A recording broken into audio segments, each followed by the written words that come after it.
tenuous conspiracy that relies primarily on covert means for expanding its sphere of influence. It is a system which has conscripted vast human and material resources into the building of a tightly knit, highly efficient machine that combines military, diplomatic, intelligence, economic, scientific, and political operations. Its preparations are concealed, not published. Its mistakes are buried, not headlined. Its dissenters are silenced, not praised. Billions of people just living out their lives, oblivious. Choice is an illusion created between those with power and those without. I drink your milkshake. I drink it up. Thank you, John Larson. I receive your kind words on behalf of all of our courageous members of the House of Representatives who want the best for the American people. And what we can do that is best for them in the next 24 hours is to pass affordable, accessible health care for all Americans. The best for all Americans is to have 32 million more people to have health insurance in our country. The best for... This is the coolest thing I have ever seen. Well, hello there! People throwing shit, and I mean, when you're a young kid, you think, I mean, you don't think about littering. You really don't. And like people now, don't think about littering as adults, man. You're right. Well, that's what I'm saying. Like, I would not do it. All I see is litter. Like if I have something in my hand that I need to throw away, I'm like, I mean, I might, for a convenience thing, I might just be like, well, I could just drop this. But then I'm thinking, I'll just put it in my pocket and throw it away later. Like why? I see people just throw like, you know, bags of chips or something like that. And they're obviously just dropping them because they don't give a shit. And it, I mean, it kind of fucking annoys me, man. It kind of makes, it's just like, what are you? Like, there are receptacles for this. Mm-hmm. What are you, just a lazy piece of shit? And that apparently, yes. Yeah. And they don't. It's just gross to me now. I mean, just throwing stuff, or even people just flicking like cigarette butts out of the window of their car because they don't want to dirty their car. It's like, you fucking bag of shit. You bag of fucking pus. And it's all the streets are littered. Oh my God. I kind of look at that in the same way as this woman. The title of this was "Woman Fashionista Caught on CCTV Doing a Massive Poo in a Lift in China." Fashionista. And it's like, if you're going to take the time to wear nice clothes, find a fucking toilet. You know what I mean? It's like, hey, you know what? That you really, really look great today in that dress. Did you shit somewhere and not wipe? You know, it's like, there's got to be, if you're going to dress, I mean, and the people are people. I mean, people, but what is it? It's like, they don't, the women don't care whether they smell like that because the dudes won't care.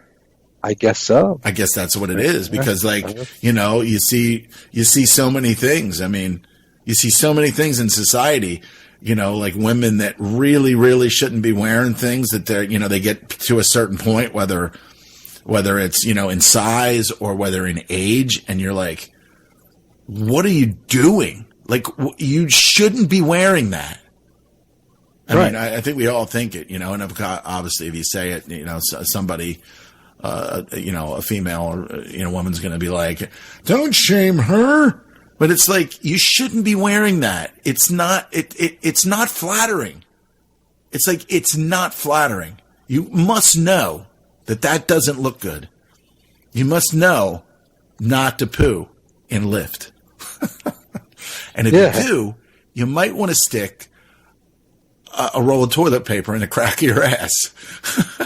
Or carry something in your purse, right? Something to freshen up. Oh my God! Carry a thing of baby wipes with you, or something. I don't know, like you know, a bidet or something, like a mobile bidet or something to clean I don't know, man. I don't know about you, but just an unkept crack, or that's not clean. Go to the beach and get sand in your ass. It's like, I'm not down with having sand in my ass, and these people are crapping and not wiping, and then just going about their business. Oh, I'm going to a photo shoot. You didn't wipe. Oh, it's okay. It's part of Fecal magazine. Fecal. Right, I just squeeze my butt cheeks tight. It just chaps it all in there until I get to a shower. Maybe, dude. Maybe they figured out a way to just be like, they just shat, and then it's just like they have a self-cleaning friggin', crack. That could be something that they have. Even a cat licks their own ass. I mean, they got to do something to clean it, but maybe otherwise it gets itchy. Like, oh man, that's nasty. Yeah, it can't be something that you wanna feel like when you're when you're in your daily routine. It's like, oh yeah, well, but I guess everybody does it, so it doesn't matter. They get used to the smell of their own matter. And if everybody has a shitty ass, then nobody can even recognize it, right? It doesn't even. and then they can come out. They can create markets, or a show called Fecal Matters. Fecal. Feces Matters. Fecal Matters Magazine. Fecal Matters Weekly. Yeah, just say like, well, the fecal matter on this side of town kind of smells a little rosy. Yeah. These people have a better diet. Yeah, maybe their diets are so good with that it doesn't smell as bad. But I mean, you can't. I mean, the body processes things, and it's waste. It's going to have some kind of. It's going to have an odor. It has a bad odor, and I don't care where you are. Exactly. It's or who you are. That's nature's way of saying, don't touch this. Yeah. This is for the flies. Okay. Bizarre, man. I don't know, man. And most people are totally unaware of this. This is concerning. They're completely, totally unaware of it. But if you talk to people in Southeast Asia, okay, that have been civilized, and maybe they've been civilized for a period of the last 50 years in parts of China, and people that have actually that have lived in the cities, they were smaller, but they were civilized centers. You got all these people that come in and are just like, what the hell is wrong with these people? Wow. It's like, well, these people, like, they didn't grow up in that, and it's totally foreign to them. To them, it's like, I can't, they're like, the body doesn't even shit naturally unless you're in a squatting position. We'll get a squatty potty. That's right, man. That's all. Then you can sit on the toilet and you'll be in that natural position and it'll flow out. I'm going to say I've been using one for a while, man. And it's, right. And we talked about it because, like, we got one over here. And then I was just like, yeah, I got one of these squatty potties. And we're like, yeah, I heard about that. And, and then you were like, it makes sense. It makes sense. I think I told you about it when I first saw the I forget thing. I was like, oh, man, check out this thing, Squatty Potty. Does that really work? And I tried it. I was like, it does work. It's pretty good. It's $20. They're probably cheaper now. But yeah, it's good stuff. Every bathroom should have one. Put your body in that natural position and it'll flow easier. Yeah, less disease, less disease, things like that. Because you were even saying that the unnatural positioning can cause structural damage. Or a waist back up, and then you wind up with constipation and stuff like that. And then the more you do it, when you're younger, it's less of a problem. But as you get older, it's more important that you be in a natural position. You heard it here, everybody. You heard it here. We're not selling squatty potties. No, we're not any endorsements, so we should, right? You should. But hey, Squatty Potty, you should be paying us a royalty. You're going to sell. And then they got that thing. I don't know if you said. Probably was like within the last 5 years that poo-pourri. Did you ever hear that? Oh yeah, I heard of that. It's like a spray where you just kind of like, and you spray it in the toilet, and then boom, everything smells like roses. There's different. Encapsulates the smells, and when you flush, it all goes down. So Yeah, it just rocks it, man. It's rocking. Or do you spray before? Do you spray before or do you spray after? I think it's before. you can spray before. Right. It creates a film so that gases can't release out or something. Nowhere else on the interwebs are you going to get this kind of helpful information. Right.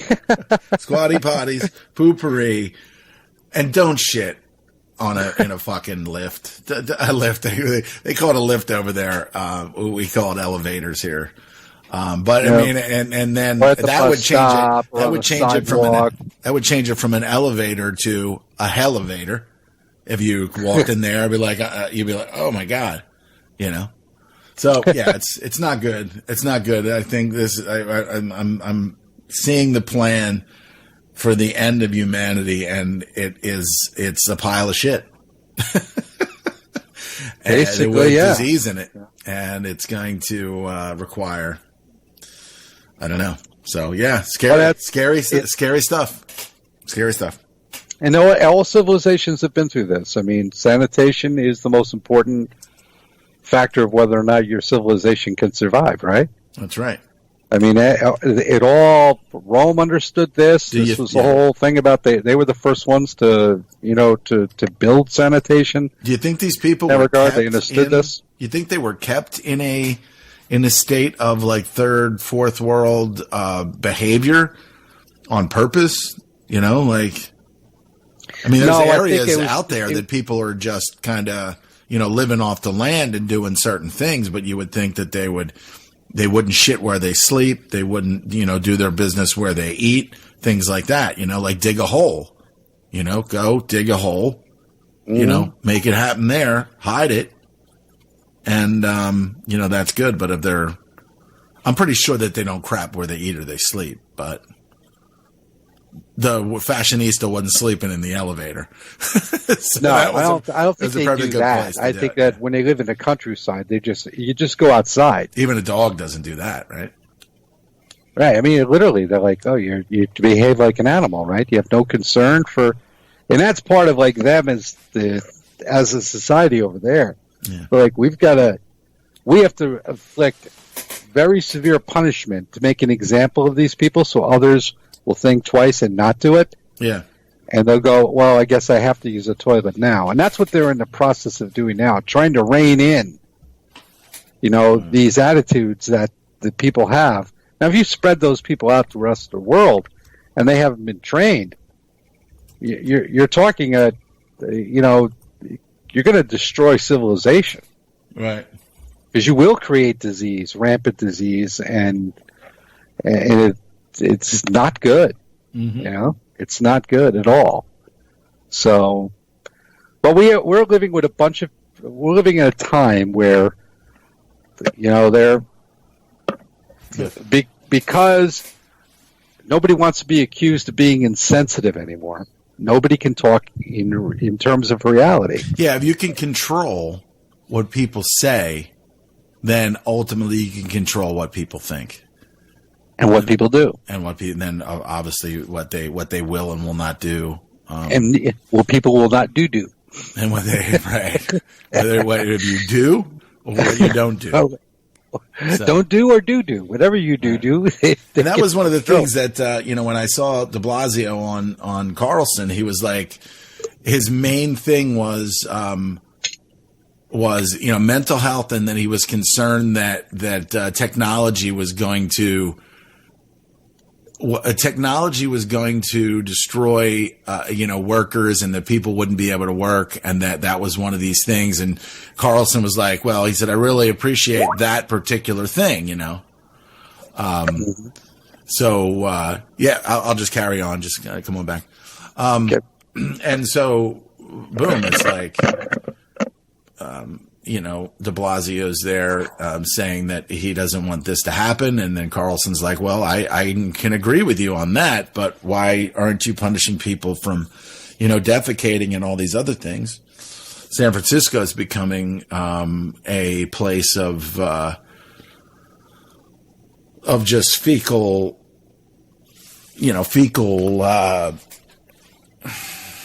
concerns, I guess you could say, fecal matters. Fecal matters. And so it just largely makes it's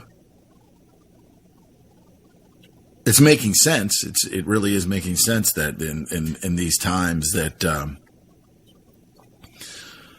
as a clash of civilizations and, with which is just another form of divide and conquer, when you're moving people from an area that they don't have the things that most civilized things. And Greg, I'm just repeating that, as we're moving in a time where divide and conquer, it becomes such a, even more elevated and becoming even more weaponized that people would, start defecating and start doing things, that are not civilized because civilization is under attack. Mm-hmm. So it makes sense that would be, that pissing, outside and number oneing and number twoing and then sometimes number threeing if you add them together, is just something now that, they're loosening up on, just like, with, marijuana. They're like, well, if you get caught with a certain amount of marijuana, then it's not, they're loosening up on these particular, not that I want anybody to be arrested or fined for having drugs. It's just that now you can see some of these things are, some of these things are loosening up, and some of these things that would before be a concern for law enforcement they're now being told, it's not so much of a concern anymore. Yeah, but that guy's over there, he's shitting on a baby. How do you know the baby doesn't like it? It's like, it was really funny. I was watching, a little bit of Netflix, and there's this woman that's on there. She was the woman that was on. She was at one of the correspondence dinners. Her name was Michelle Wolf. I don't know if you ever saw that. But she's very, I think she's just like kind of strangely, like uniquely attractive. I don't know if you can pull her up there. Her name's Michelle Wolf, and she did the first time that I ever became aware of her, she was at the correspondence thing, and she starts talking about Trump, and she's talking about everything, and then she's talking about the people that were, she's like, you guys are making money you made money off of Donald Trump, and she was like, I think you love him. And she was just like really just kind of like really cutely, very coyishly shaming them for, and I was just like, wow, this is really cool, And of course, some of her stand up is, about abortion and, just really kind of crazy, awful of feminist stuff. But sometimes she says things that are pretty funny and profound. So a funny female comedian. I don't have to be first. I've never. Yeah, I've never found any female comedian to be funny in the none, zero. It's getting to that. It's not a female thing. They have a voice, Greg. But she says something. It's like Mary Sue's, right? Mary Sue's, yeah. And she says something like she put a picture of an otter on Twitter or one of these platforms. Now, this is what I thought. I just thought that the story was kind of funny. It was like, and she kind of delivers it in a way that it was kind of funny. She's no George Carlin. Let me just say that. Let me just preface that by saying she's no George Carlin or Georgette Carlin. So she says she gets a reply from this woman that says, "I think that you should rethink your whole otter thing. I don't know if you know this, but otters they rape baby seals." Oh, that is so utterly ridiculous. I know, dude, but it's just like the way she said it. I'm going to send it to you because I think that you'll after hearing it. But she's like, she said, "You don't know me. maybe that's what I like about them. It was just so pervertedly, trying, just insane that she said, I didn't know that there was consent in the animal kingdom. Just like these crazy things. It's like that you would pull up but again, I think it's funny because it's just pulling up how absurd that the whole thing is. Like you could post anything and then somebody's going to have an issue with it. Somebody's going to say, and then she goes into like different, like kind of weird directions with it that, I thought it was and I think she kind of opened with it. So it was like, and at the same time she says, everybody's just looking for somebody to hate. So I think it was just really just kind of like an appropriate thing where she's very good at doing some of those things, but then she goes through the whole abortion thing where she'll just gladly be like, well, it was a great experience or something, So where she feels that she has to do that to kind of negate from some of the intellectual gifts that she has that it kind of gets denigrated from this other approach that, is unnecessary to even say. It's like, hey, if you got to do something with your life, do it. If that's what you feel like you need to do, might not be the best decision. It might be a great decision. Whatever you feel, do it. Don't let anybody fucking tell you anything. You got to deal when you get to wherever you go and your creator's there and says, hey, I'm looking at this list. Do as thou wilt, right? Yeah. Then again, it's like you got to reinforce the do as thou wilt to degrade people so there's no consequences to their actions. Mm-hmm. There was another movie that kind of pointed that out to a certain extent, but it was called, I think Meryl Streep was in it and Albert Brooks was in it. Defending Your Life, it was called, I think. Oh, I remember. Did you ever see that one? Yeah, that was years ago. Yeah, that was somewhat interesting.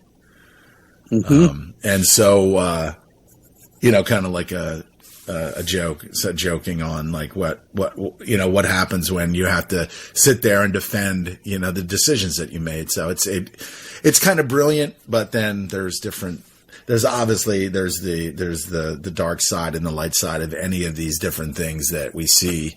But that if we didn't have a dualistic, world, then, where would we be?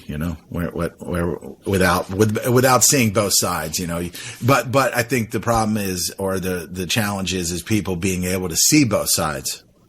I think that's it, and understanding both sides of things. And then when you do that, then you can understand that you're being manipulated. And those that understand the duality of things know how to manipulate people, widely, like bringing them. And they might be doing it also to show us that to elevate rationality, right, in people's minds. Mm-hmm. If they only see one side of things, it's like the peasants in China that go to the cities that don't know how to use a toilet. They haven't rationalized to themselves in their minds that is a bad thing. Yeah, maybe they can't crap any other way, dude. And so they think, they look at a toilet as being an irrational way of defecating. And maybe, that's not the way you're supposed to do it. Maybe they can't. I'm just thinking of that now, and it's just my brain just exploded. Maybe they've been crapping that way so long that they can't crap on a toilet. I told you. That's what give them squatty potties and train them with that so they have their, Well, they started with toilets without toilets, just holes in the floor. You go into a bathroom in China, and a lot of places just have a hole in the floor. You shit in the hole. Right. And you're like, well, what? You squat down, you take a dump in the hole. That they can do because it's natural to them. Right. But sitting on a device, sitting on a porcelain throne, is like I can't. How do I shit this way? I can't. I've never done that before. And they look, it's so unnatural for them. Or at least give them like a plank or something. Like something that jots off the front of it so that if you're, you can stand on it.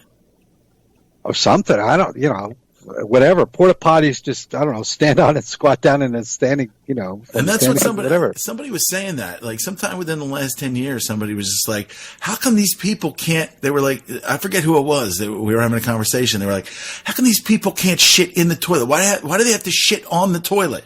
Like, like they can't get their business inside the toilet. It's all over the place because maybe they're standing on the toilet. Yeah, and they're squatting over the toilet not to do it. Just oh my God, the issues of our fecal matters. I think I'm just going to change the podcast to fecal matters. Right? Fecal matters.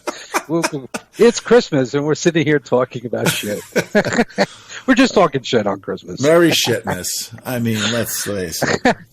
But therein lies one of the big problems with our world as we're looking at it today, and. They're like, how do we bring rationality to these people's minds while still keeping them in a state of dis-ease? Yeah. It's a very difficult problem for, and it's always led to, previously, it's led to, like, plagues and diseases and, the just terrible, terrible conditions. Yeah. But then they learned, I guess, after the Civil War, and said, well, we've got to bring sanitation in, otherwise people are going to continue to want to migrate, towards, get out of cities and get into places where they can live, they can live out a full fulfilling life. But they don't want that to happen because if they haven't done the surveys, how do you know, like, they're not sitting on top of a huge gold reserve? All right, they got to survey everything first. That's why they had the Civil War. That's my opinion. I think the theory is starting to get legs a little bit, but it makes perfect sense because they had so abused people for so long. They were desperate to get a covered wagon and get the hell out of there and migrate west. Go out, there's plenty of land out there. Just go, go wipe out the Indians or whatever, or maybe figure out a way to live with them in peace.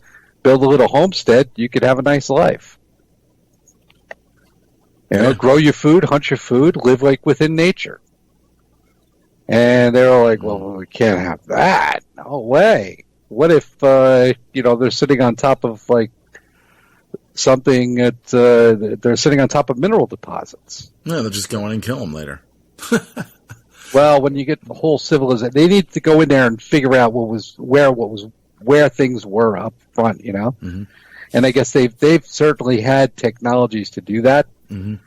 It's an interesting thing. Since you're in the Philadelphia area, there's a guy on, name is Matt. I forget the name of his channel, Consciousness something, whatever, on YouTube.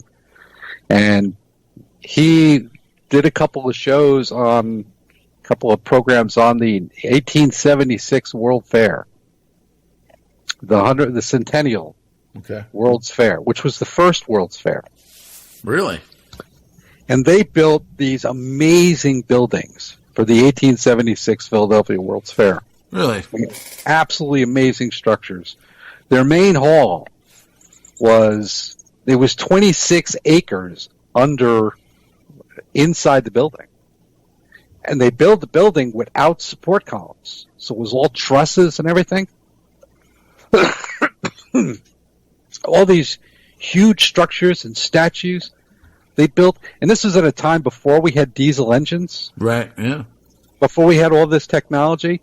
How did they lift these 10-ton blocks 50, 60 feet in the air without the cranes and the diesel technology and all these things? And they built all these buildings. Space aliens. Just kidding. Right. Ancient aliens. How did they do this? Yeah. They built all this infrastructure, and then right after the World's Fair, they tore down virtually all the buildings. Right. There's only like 2 of them standing to this day. But there's some pictures. The last ones were taken down like in the 1950s. They had these enormous, they had like a horticultural center. Right. Gigantic buildings, bigger than football stadiums. I mean, huge, big glass. How the hell did they build those things? And how did they build them in less than a year? For the World's Fair. Where did they get to? Not even near railroad. So this was in the podcast. What did he come up with? The thesis is how'd they build that shit? What'd they do? How'd they build that? Even going to the City Hall in Philadelphia and the columns and structure, when that was built, it was built like in the 1890s. Like, they didn't have the technology to build that building in the 1890s. How did they do that?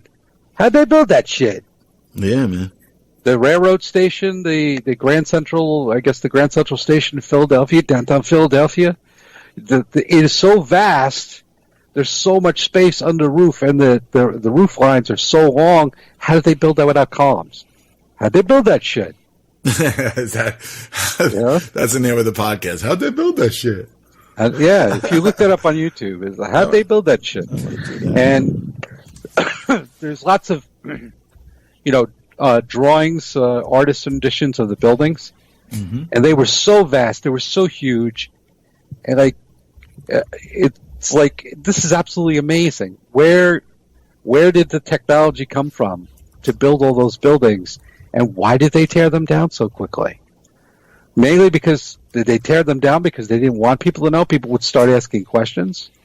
They had a monorail system for the World's Fair. Mm-hmm. This was one where they had steam locomotives. How do you build a monorail system? An electric monorail system. Before there was electricity. They had all this futuristic technology, a lot of stuff you think they couldn't even build this stuff today. And they can't. They can't build even a lot of these buildings that we were building 100 years ago. They can't build them anymore. You can't go back to the moon either. Like, how the hell they build this shit? I'm trying to look for it in here, but if you can, I put in how did they build that World Fair, and then it said it's like 1904 World Fair. No, 1876 Philadelphia World's Fair. Let me see. 1876 World Stage, The Great Experiment. Hold on, I could pull up the video here. But I mean, just things that you can't even imagine that they would have been able to do back then. Oh yeah, I mean, how did they build that shit? That doesn't make sense.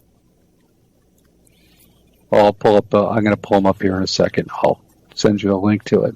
Cool. So yeah, I mean, it turns out that people were pretty resourceful. I mean, when they were talking about, I was listening to some of these podcasts. They were talking about, the pyramids and things like that, and they were saying, well, it's obvious they were friggin' giants back then. They were, like Baal, like Gilgamesh, and these 15, 20, 25 foot people that were, that could do this, I mean, they even found bones of people that were like super tall. So, but then, there's a lot of people out there that might not buy that or believe that, but I think there were people. I mean, we're 6 feet, 8 feet tall, 7, 8 feet tall. I mean, how far out of the realm of possibility could somebody twice that or 3 times that? Mm-hmm. I don't necessarily believe in space aliens. This is one of his Quantum of Conscience. Quantum of Conscience. Hold on, wait. Come on. Of consciousness?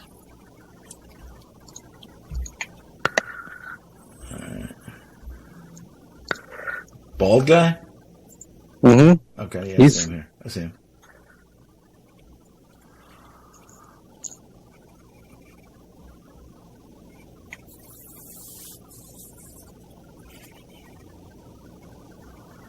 Yeah, that's cool.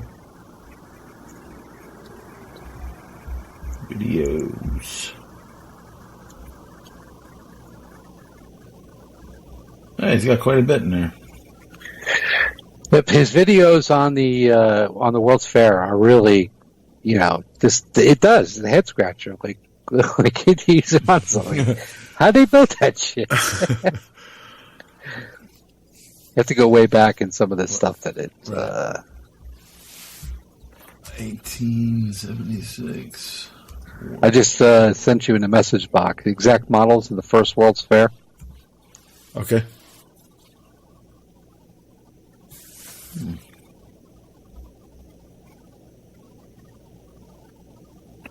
He's got some good stuff. Okay. Should get him on your show. He's a good guy. Yeah. Like the fellow Pennsylvania boy. Oh, so he's in the area. Yeah, he's in the Philadelphia area. Philadelphia. Yeah, but it does. It's a head scratcher. Like they were building stuff way before the technology should have been available for them to build things like that. And I guess they realized, wait a minute, people might be asking too many questions, so maybe we should tear it all down. Right. They didn't build them as temporary, like huge, ornate fountains, 50, 60 foot in the air, big, huge, gigantic iron fountains were built. They tore it all out after the World's Fair. Why? Did they want to cover their tracks, They want to cover the tracks. There's a lot that we don't understand in this world that they're just, they give us a glimpse and then they pull it back because they're like, that would be too problematic if people figured out that, we have the capabilities of doing these things. Right.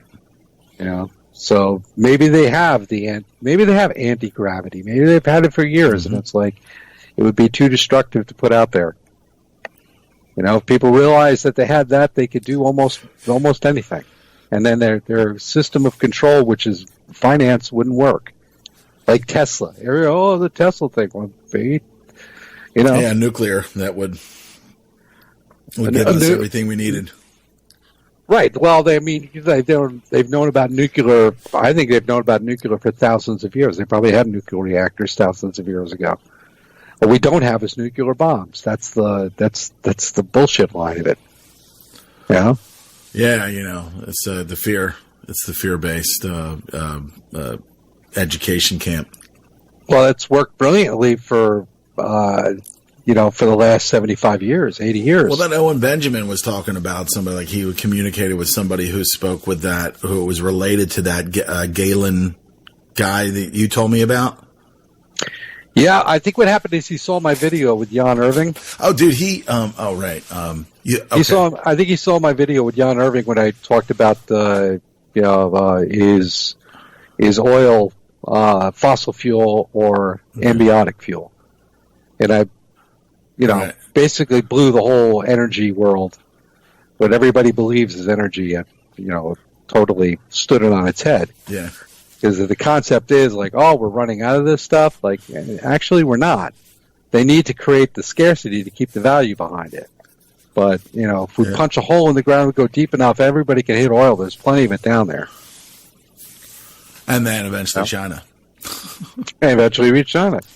So there's a lot about the world they know about, certain people know about, others don't. Mm-hmm. And they play this rule in the middle, and then when things start to get a little haywire, they'll disrupt the system because, energy is the building blocks of civilization. Right? You need energy to do it.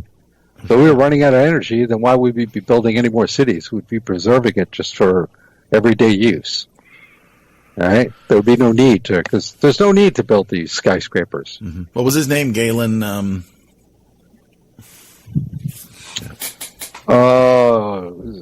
forgot his name. Having a mental block on that now. Senior moment. That was something that I heard from somebody else. Actually, I talked to an engineer from the laboratory in New Mexico. Los, what is it? What's the name? I haven't had breakfast yet. My brain isn't working. Los Alamos. Right. The Los Alamos labs. Okay. And because I was talking about I was talking to this one guy who, this is when I was working in the energy sector, with my company. Right. Galen Windsor. Galen Windsor, that's it. It's Galen, last name Winsor. It's on. You told me about him, and then I started watching it. And how he would explain how he was. He would be. It's swimming in this water that would be radioactive, and then I think Benjamin made sure that when he said that they. When he died of like Alzheimer's or something, but it wasn't cancer or something, because people would figure that he would die of some kind of cancer because he was exposed to all that, but he really wasn't.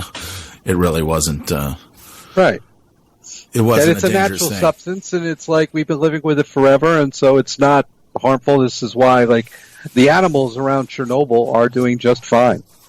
They're actually, they've been fruitful and multiplied since all the humans left. The same thing in Fukushima. So all this talk that this radiation is deadly is a farce.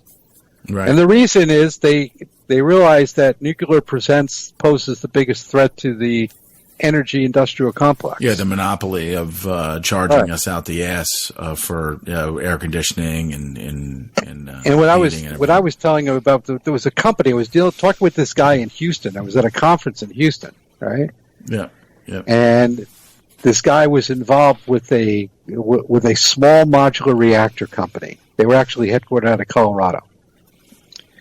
And he was working with a team of engineers from Los Alamos Labs. And their thing was, if we could change the regulations, we can completely mitigate our dependency upon fossil fuels, and we could actually go to an electric-based system, because charging batteries and all that stuff would be nothing. Right. Okay. You could have battery-powered cars because you could plug it in. You could have small modular reactors, what they use in nuclear submarines and aircraft carriers. The Navy, military has been using small modular reactors since they were created. The Army has them. All the branches of the military have them. When they set up a camp for all of the soldiers over in Afghanistan, or when they were in Saudi Arabia during the Gulf War, all the energy for those facilities, those were all from small modular reactors. Yeah. Where did they get all the electricity to build all the shit they did? It's like one small modular reactor can power 20,000 homes. And they're perfectly safe. Literally, the military's been using them for 80 years, and there's no incidents of any problems at all. Right. All right? Yeah. They use them on aircraft carriers. People don't get sick. It's just like, it's a perfectly safe, clean, efficient way. And if they blow up, they're not nearly as harmful. That all that thing was put in as a fear base because they knew that the value of the uranium, that they could perpetually use the rods over and over again. Go from a freshwater reactor to a saltwater reactor. And a rod could last like 500 years. And they didn't want to have that, so they had to create this boogeyman scenario, because the deal is that the stakeholders, right, the ratepayers, actually owned the uranium. And they know the value is in the uranium, so they had to classify it as waste. And so when they want to, dig a hole in the ground or bore into a mountain and say, this is where we're going to store our nuclear waste, I call bullshit on that. They're putting empty barrels in those fucking things. All right? Because they only use less than 5% of the constituted energy in a rod. Okay, in a reactor rod. Mm-hmm.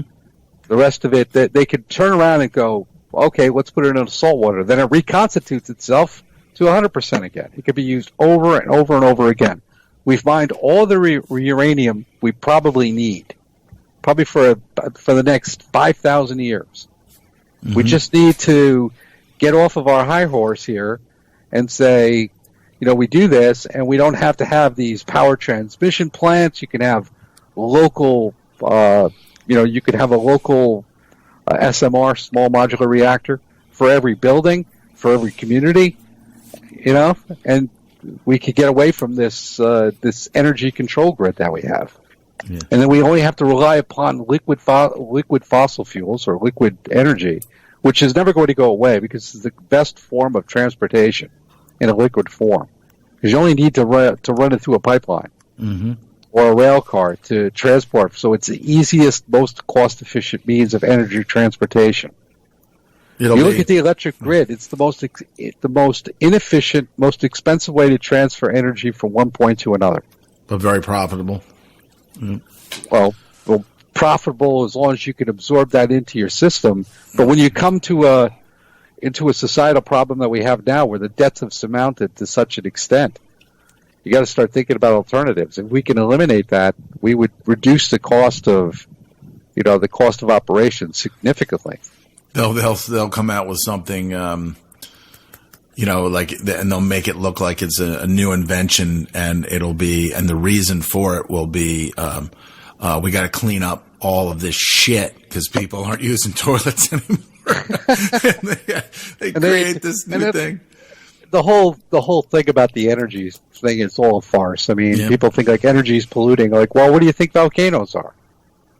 What do you think all that black smoke coming out of volcanoes are? Those are hydrocarbons that are burning, right? They're running. Why do you think the energy for these volcanoes comes from? It comes from pools of hydrocarbon deposits that are deep down inside the Earth.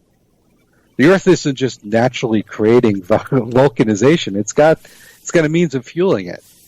And that fuel is coming from hydrocarbons. It's an intelligent common design. sense. It's an intelligent system. It's an intelligent design system. Exactly. And those hydrocarbons go up into the atmosphere. And what do the plants require?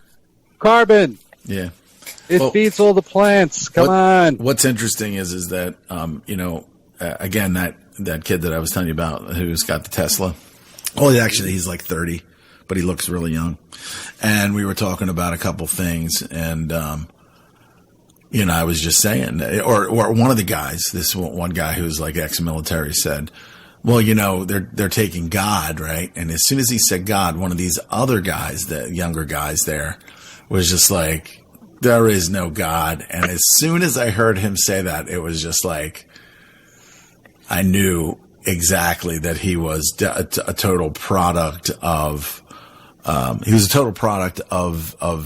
this, just educating people in a specific way to not believe in an intelligent design.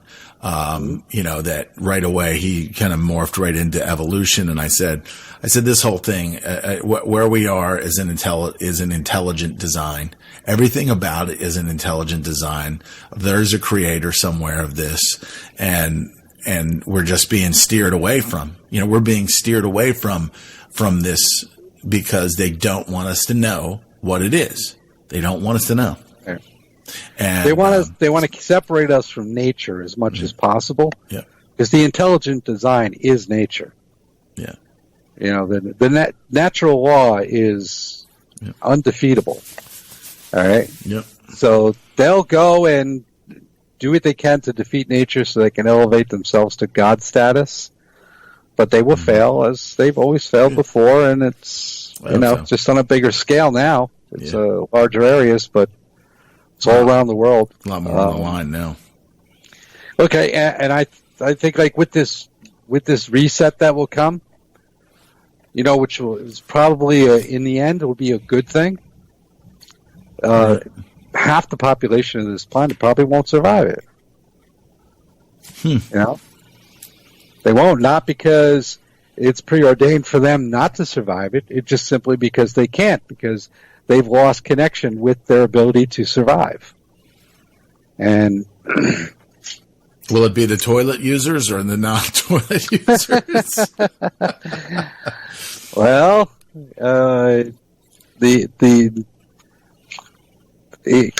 probably. Really, that's what it's coming down to in a different metaphor of a toilet user. I mean, we have people that just shit on everything here, metaphorically, right? Yeah. Anything that's good, anything that's right, you got to shit on it, and that's what's going to happen. That's where the morality part comes in. It's like, no, you're not following the code of life, and which means that you're a cancer cell, you're an antibody, and you have to be dispatched. It's just the only way that's the only way that the organism will survive is by extracting this, rejecting these cancer cells, rejecting these cancer cells, the malignancy of right. You the could. destruction. Well, I think what they understood years ago is you could quarantine it because there always has to be the outlet. Human beings being what they are, you're not going to get everybody. So you cannot allow those that don't fall into the system, or structure, and organization, you cannot allow them to fester within the organism itself. Otherwise, they become the cancer and they destroy it. But you can't eliminate them either. So what do you do? They're useful. They have a use. Right. So what you do is you control them by quarantining them into like Sin City. And we got to send them all back to Cincinnati. But that's what they used to do. They would quarantine them into a specific area. We're like, okay, here's an area you can rule, you can run, and you can see fit to do as you wish, but you can't export those values outside of your borders. And anybody in the surrounding areas that can't conform, they get sent to Sin City.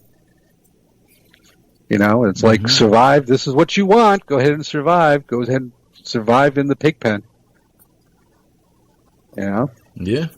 And what they're now is we're at this point, quickly coming to this point now where we can identify those that simply that are destructive to the organism because of their mindset. There's nothing we could do with them. So we've got to put them somewhere. Where are we going to put them? And then it's always like, not in my backyard. I don't want them here. Yeah, not in my backyard. NIMBY. The quarantining, it's why they set up red line districts in cities, because what they did is those people who couldn't become civilized, whatever, they moved them to the ghettos. Right. But now the ghettos, because of location, are too valuable. Yeah. You got to get rid of them and move them somewhere else. Well, it's like the not the Hunger Games, but the Divergent series. Did you ever see any of those? The Divergent, where the people they would have within their society, they would put them in different groups. You couldn't be divergent. The girl was divergent, but she figured out a way to make them, not see that she was divergent. But then you found out later that, there was a couple of circumstances that got her, through. But then when they were cruising around or they were on like trains and stuff like that, you could see that there were people that were standing, that they were on the outskirts. They weren't part of society, and they were the people that you couldn't do anything with. They just didn't have any skills at all. They couldn't be put in any one of the 4 or 5 different groups. So they were just kind of like on the outskirts, like for sure. It's another thing. It's another condition of our time. Look how they make movies about these subjects. They always have in certain ways, but they're actually trying to socially engineer, put the concept of ideas that women can be warriors. It's like nothing could be further from the truth. Maybe 1 out of 1,000,000 can. Yeah. Well, they're not supposed to be. If that, but they're not supposed to be. They weren't born to be. So they make these movies with the Mary Sue characters and every leading, the heroine. It's the heroine in the movies, and it's just. And that's another thing that's driving people. I think it's starting to get driving people insane, because if they don't tell us stories that we can relate to, we won't adopt them. We won't relate to them. We won't create them. And all the propaganda you promote isn't going to work. Like, we are the laughing stock of the world. If anybody wanted to take us over, the latest round of commercials that they aired at the Army-Navy game is all you need to see. 70% of the recruiting films are all geared towards women. Women in the Marines, doing Marine stuff, firing guns in battle zones and everything. Like, are you fucking serious? We're supposed to have female warriors? Get the fuck out of here.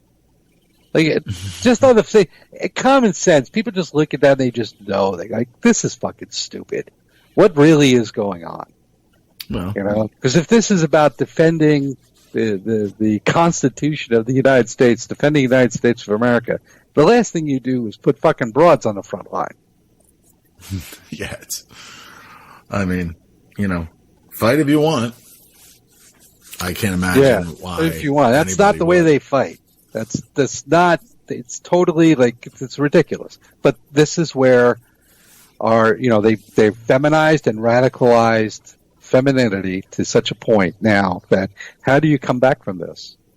Not the way things stand now, and this is the third rail. So they've, at least with the suffrage movement and the women's live movement, all that, there still was that era of femininity about it. Though they tried to push envelopes. Today, it's just over the top.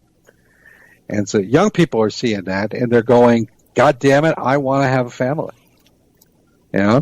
So that's, even Donald Trump shows up, Donald Trump Jr. shows up at a college university, UCLA, last month. He got booed off the stage. Because these guys are out there promoting the gay, LGBTQ, and feminist agenda and calling themselves conservatives.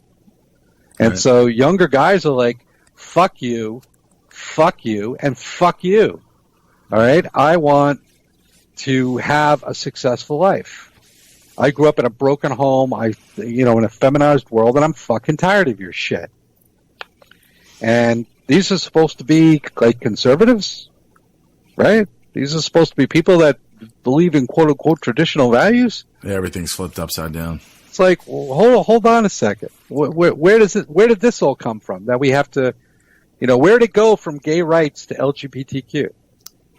Like this started under Obama. It has happened suddenly. Which he didn't even really support in the beginning. Hillary didn't support it, and then they all just And here's the thing. And then these groups, they accepted it like, okay, when they should have been like largely condemning, like you didn't do this before, but now you are. What's your political side? But I guess they're so desperate to be accepted that they'll accept any politician that even says it, even if they're being used as a tool. That's the thing. They're using you as a tool. Identity politics, they're using you as a tool in a divide and conquer strategy, and you're willing to go along with it. Shame on you. Mm-hmm. Not shame on you because of your lifestyle. Shame on you because you are allowing yourself. Because of your lifestyle. Because basically, the pursuit of your passions is more important than your own integrity. And that's really what the bottom line is. Like, get over it. There are only two genders. So I don't care what you say. You're not fooling anybody with this shit. The only thing you're doing is you're pissing people off. We never dealt with that.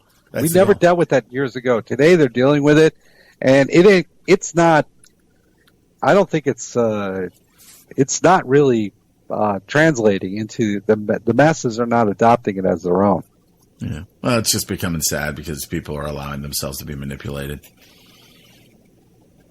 and in the long run, they're just using you as cannon fodder and boulder dash and all kinds of stuff. Anyway, so yeah.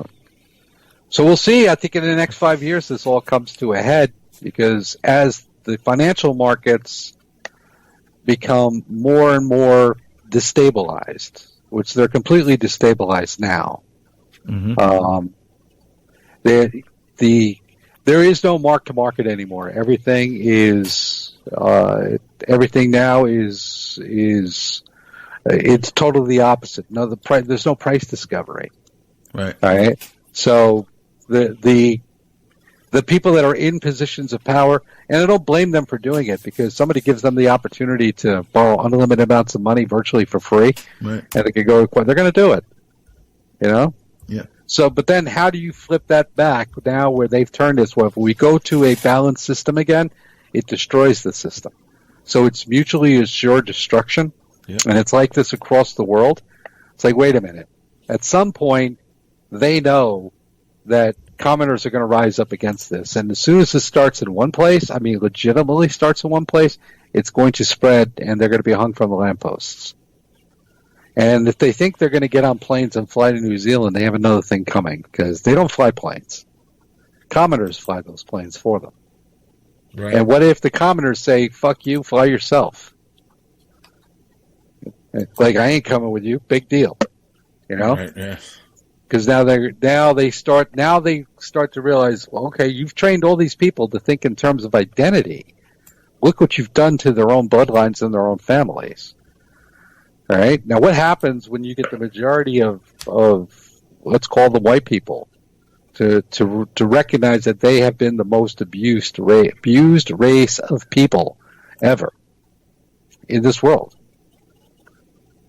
Okay, they're all suffering from what is it, the Helsinki syndrome, whatever it's called. What is that? I was just thinking of that the other day. Yeah, I know what you're talking about. Where they take on the identity of their oppressors, or right? their oppressors. They Stockholm syndrome. Stockholm. Yeah. They all got Stockholm syndrome. So like you got all these people out there like really believing that that they have this powerful group and they oppress other people. And it's like, no, you've all been the tools of the people with the power. This is why I tell people, look, read, if you read History of Great American Fortunes, you would understand, you would see it, but nobody reads it. Maybe out of print, it's hard to find, but you can find it on archives.org. There's PDF copies out there. Wasn't and that was what, Gustavus Myers? Mm-hmm. Wasn't? Didn't you say that they were on YouTube? They pulled out. YouTube pulls down a lot of the books because remember, this was a guy who wrote about the facts, and at the time, based on the legal system, they couldn't go after him. So they basically tried to shame him and condemn him and relegate him to the ash heap of history and just buried his books for 100 years. Yeah. But it's been this sort of under thing, like, hey, kind of spells out it was not. They had the means to shut him down. Uh-huh. They could have shut him down back in the day, because this was during the days of the rabble-rousers, right? Yeah. But he wrote the definitive, well-researched. I mean, none of his stuff was questioned or denied by the aristocracy because they couldn't. So they bought up all the publication houses and basically relegated him to nothing. Mm-hmm. But in some areas they use him because when he wrote about the history of Tammany Hall and other various things, he wasn't writing about that as being a rabble rouser. He wrote about that as like, I'm just telling the facts. I'm giving an accurate, well documented, well footnoted historical documentary, like doing an investigative report about how the people in this country, how the aristocracy, the American aristocracy, rose, and the relationship to the aristocracy of England, and what they used, the systems they used of mind control and subverting people, using subversion in order to gain the power and wealth that they had, and what they're doing, the steps that they'll take, and will continue to take forever in order to maintain it.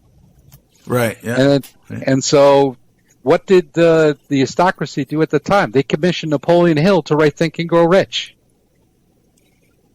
because they had to make the commoners think anybody can do this. Not if you're immoral, you can't do what they did, because it would fly in the face of your morality, because they were highly immoral people.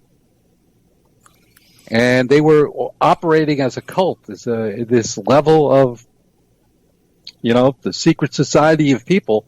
And it was all based on nepotism and power and control and giving influence over. And then a lot of strings are tied together with somebody who's totally disconnected, with Richard Pettigrew, who was the first senator from South Dakota, who wrote his book after he finally got kicked out of Congress and the Senate. In the 1920s, he wrote a book called The Triumphant Plutocracy. And he tells everything, how the inside tracks, how it actually works in Washington, D.C. And it hasn't changed at all. It's still the same way. Yeah. It's how all the deals are done, the back channel deals and this and that. And he was a guy who totally grew up as a farm kid and believed in the quote unquote American dream, so to speak.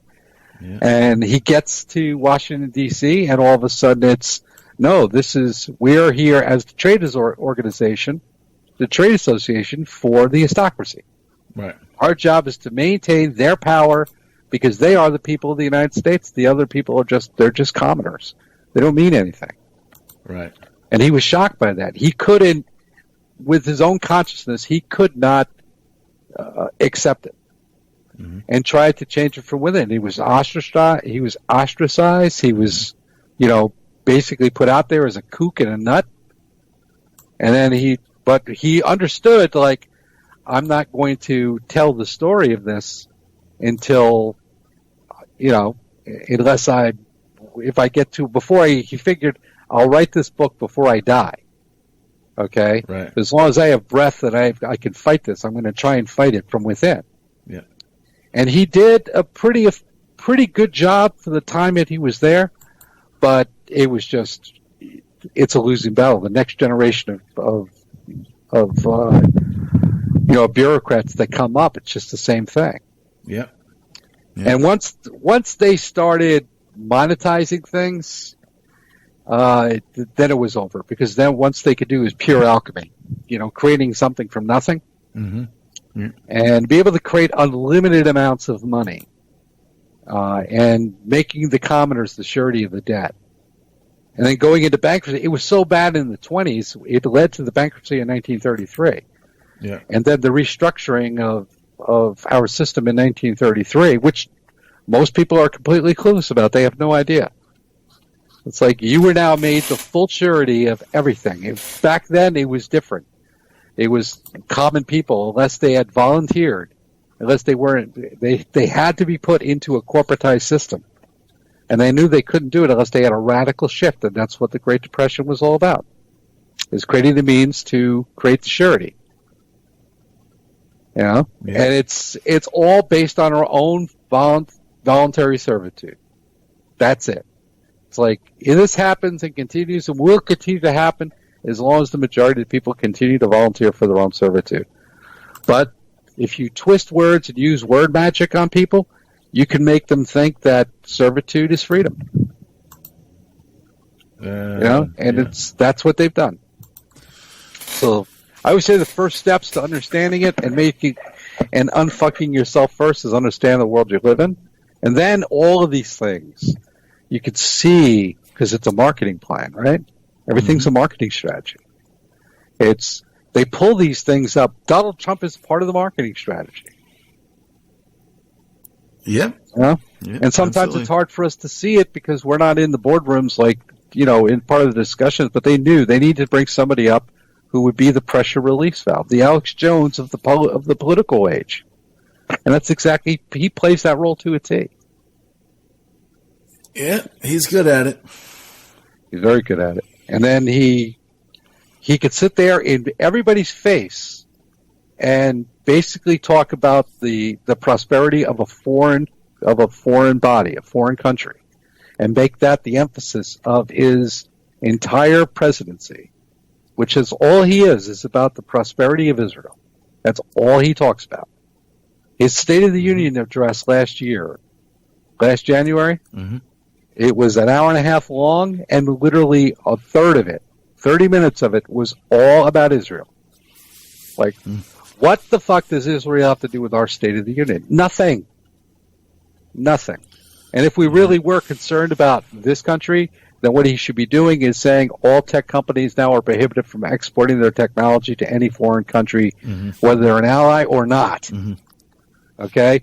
So fuck you with they're our greatest ally. Yeah. The reality is now you're going to export all that off, and then these people have been proven over and over again, but he's part of he's thoroughly controlled by them. He was brought to power by Sheldon Adelson. Yeah. Okay, who's probably the Meyer Lansky of our time. Who knows? Yeah. All right. Certainly, Lansky is one of his heroes. You know that. Because Lansky was the one who set up Las Vegas to begin with. All right. Yeah. I mean, I know about Murder Incorporated, but I don't know the breadth and the width of it. I can only imagine. There's a lot out there about Lansky, and a lot of it, he's been referenced in so many movies, from The Godfather, all the way down. They're letting you know that these are the real mobsters. All right, now these mobsters have gotten their full agreements and cooperations with governments around the world, And we do not stand a chance because they are not dealing in the realm of honor and morality. They are dealing completely in the world of deception.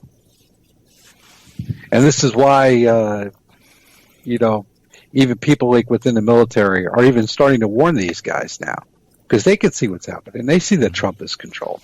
Yeah. Right? Everybody had hoped. Remember after he got elected, I said, we will see. I'm not saying that he's going to be a great president. I'm just saying that we dodged a bullet with Hillary. Yeah. Okay. And the powers that be didn't like it, but this could be a faction. There could be a faction saying, wait a minute, hold on a second. These guys, they can't come out and say it because they probably get whacked if they did. They might have been saying, like, you cannot turn over the control of the government over to the Lansky crime family. In the election of Trump, that's exactly what happened. It's all being controlled by the Lansky crime family now. Not just individual influence here and there. They're controlling everything. And Derp. People don't understand organized crime because it's been glorified in the movies. They think it's great. Sopranos. The Sopranos and all that, yeah. Yeah. Even The Godfather. I watched The Godfather again a couple weeks ago. Right. Freaking great movies. But watching it through eyes now, because I haven't seen it probably in 20 years, maybe 15 years the last time I watched it. And just like watching it with fresh eyes and seeing how the story is laid out, they're laying it out right for you in those movies, who the real power is and all that. It's like, wow. Like I always said before, that was the last movie, the original Godfather was the last movie where we had a virtuous woman. Abalone, Monday, Tuesday, Wednesday, Thursday. That she represented the virtuous woman, and they blew her up. They blew her up real good. They blowed her up in pieces. They blew her up real good. And there hasn't been a virtuous woman in a movie ever since. Remember like when Michael Corleone goes over to Italy, after he shoots the cop and the other mobster? It's been a while for me. He's got to get away from her for a while, and he courts. First, he has to approach her father and ask her father's permission. The family under family supervision, and their meeting and their courtship. It was only a couple minutes in the film, but I remember as a kid when I saw that, I was like, "Oh, I want a girl like that. I want a girl like that." Everybody, but I grew up at a time where there were girls that were like, and you had to, you had to almost go to. I remember when I was a little kid, I wanted to take this girl out. I was only like 13 years old. My father asked me if I asked her father for permission. Okay. He said, you can't take her out unless you go ask your dad if it's okay. So I had to go to her house and ask her father for permission to take her to go see the Poseidon Adventure. Oh, the Poseidon, huh?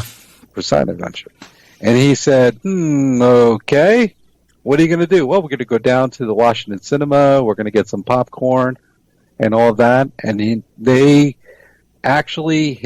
her sister came to the movies with us, and she had to sit back, her teenage sister, because we were only like 12, 13 years old. Right? But her sister, who was like 17, sat back like 4 or 5 rows behind us, right? Mm-hmm. But she had to keep an eye on us. Right.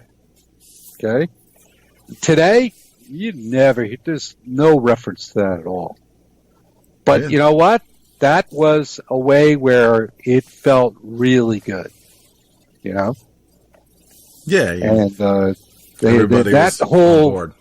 And that was very common. That's the way you did it, common, years ago. And so, and every man looks at that. If you look at that movie, you go, "Wow, that." Would she have left him? No. The only thing we've gotten since then is Diane Keaton. Some, satanic American whore.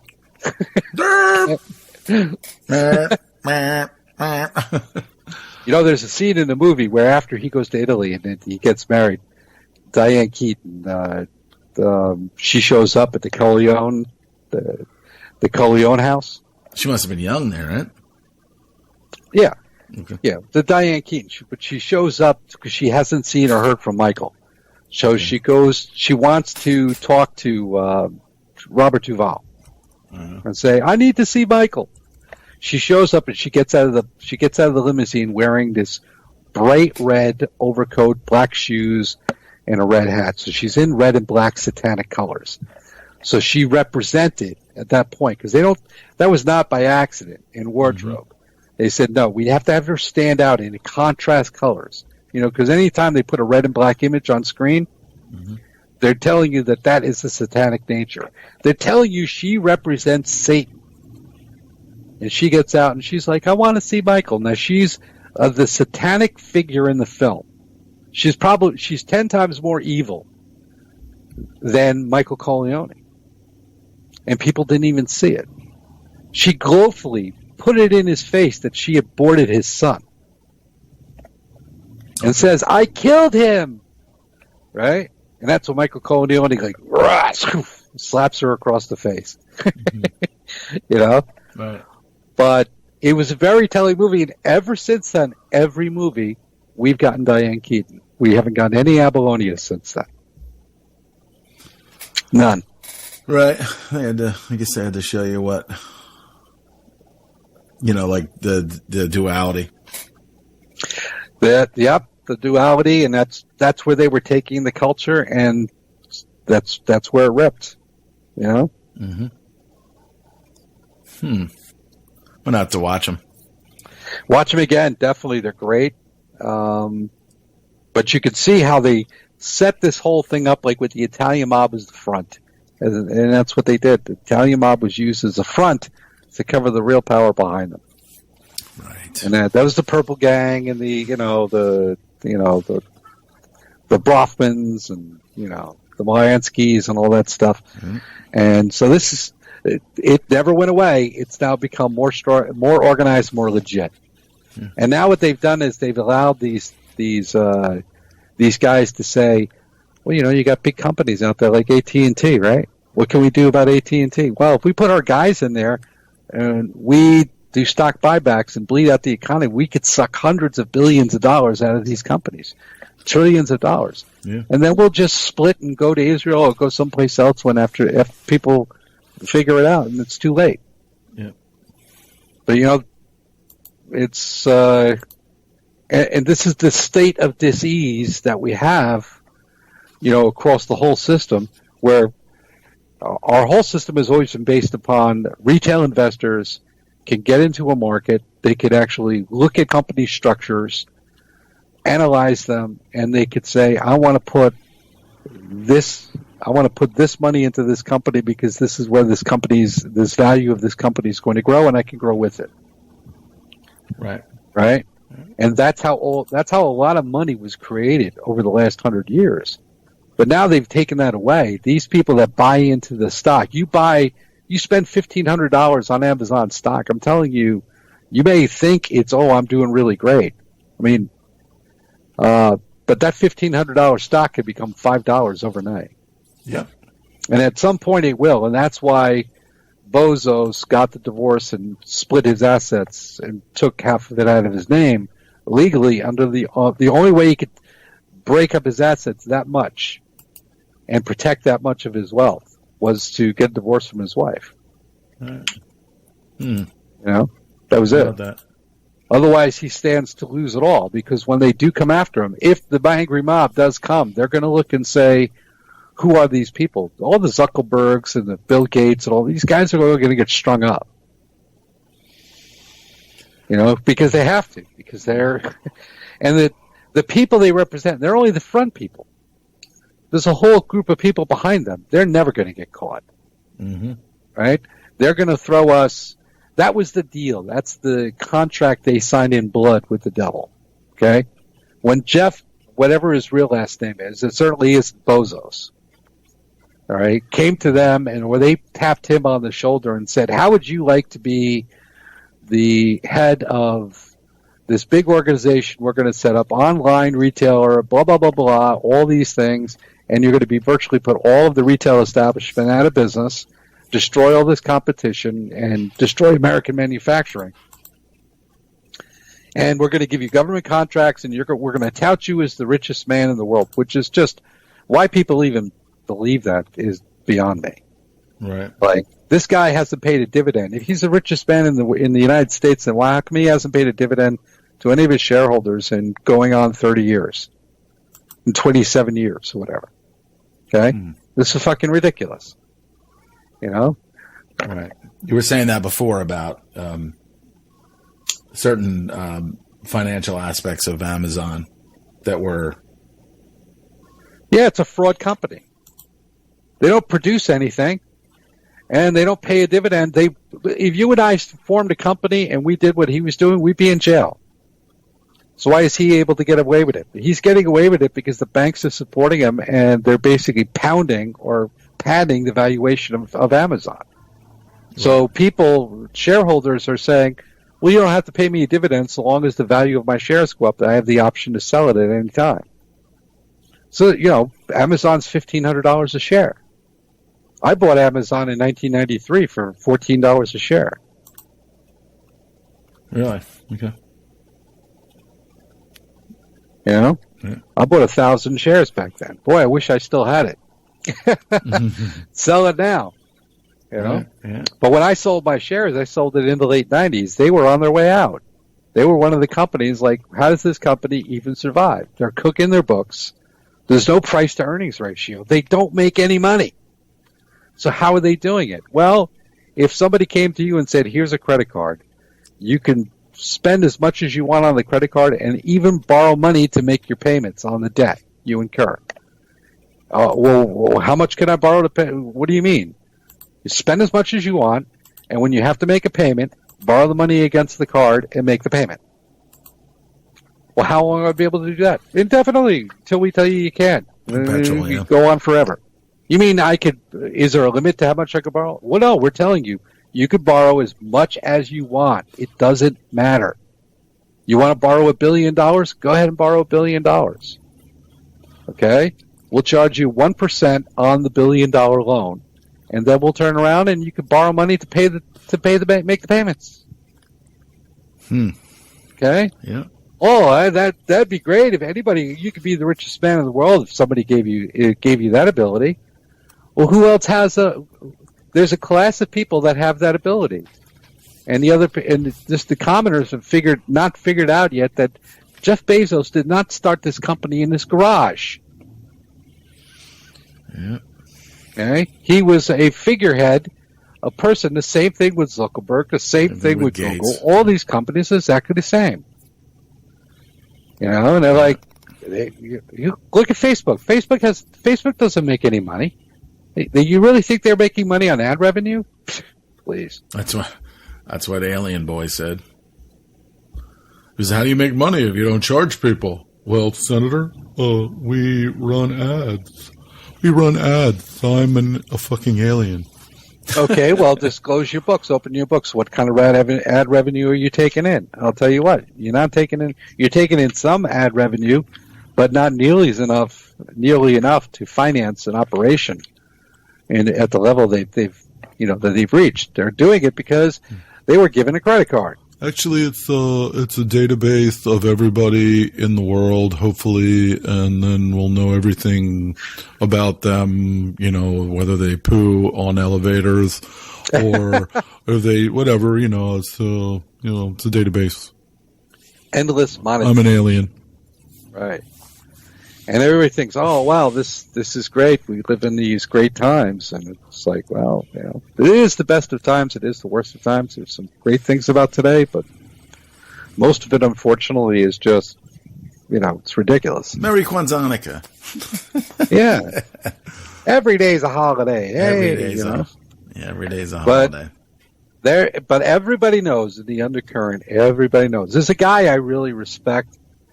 He's a professor at Cornell University. He goes on some finance shows once in a while. Mm-hmm. And his name is David Cullen. And if you look him up, he's really good. He's just a guy who was, he's an educated chemist, right? Not financial background, but just representing the average middle to upper middle class, educated man in the United States. All right.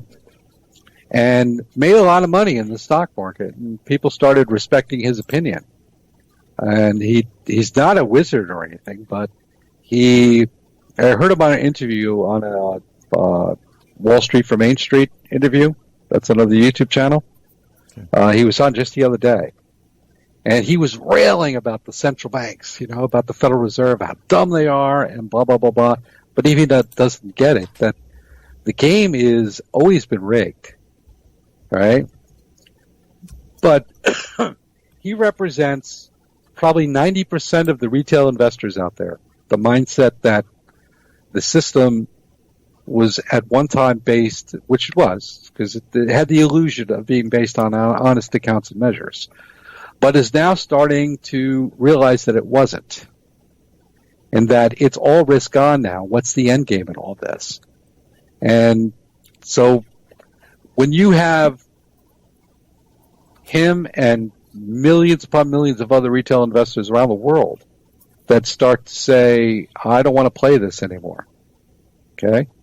The concept of competition, of wins and losses, that gambling thing, that really melts deep into the human psyche.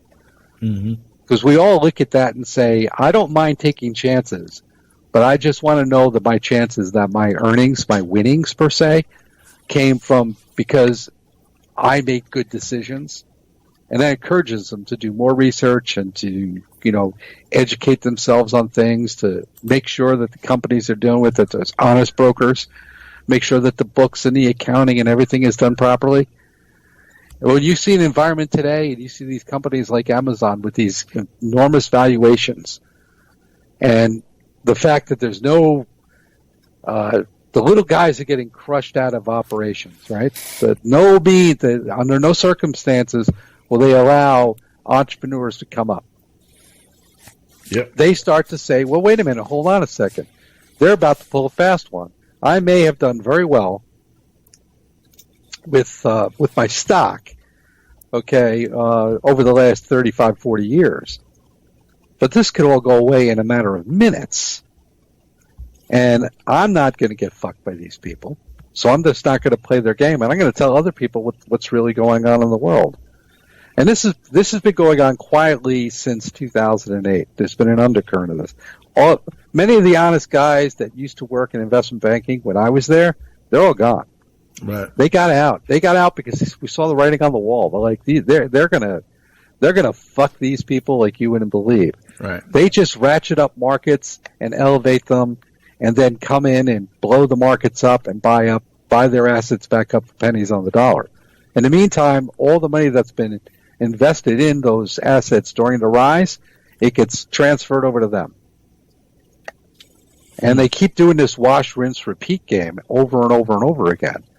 But as long as they do it modestly, it's okay. But when it becomes everybody's doing the same thing all at the same time, it's at some point people are just going to completely lose confidence and not want to play in the game anymore. Right. And if they lose the retail investors, then they're left with nothing but the ETFs, the electronic trading funds, right, where the machines are just going back and forth. And then eventually, the system is so dependent, it's like yin and yang. You cannot have the institutional investors without the retail investors. Right. It doesn't work. Because the retail investors think, oh my God, we can do this indefinitely. We found a way to jimmy the system. And the system is like, so what do you do when the complete confidence, because it all is a con game anyway, but when the confidence game just, and now there's no more buyers. You have one party, the central banks around the world, the buyer of last resorts, and inflating assets to well beyond the common person's means of affordability. And they think like, well, we'll just create new jobs. Where are these new jobs? What are you talking about? I see the only jobs I see being created are corporate, these corporate jobs that are these corporations that are benefiting from the credit cards.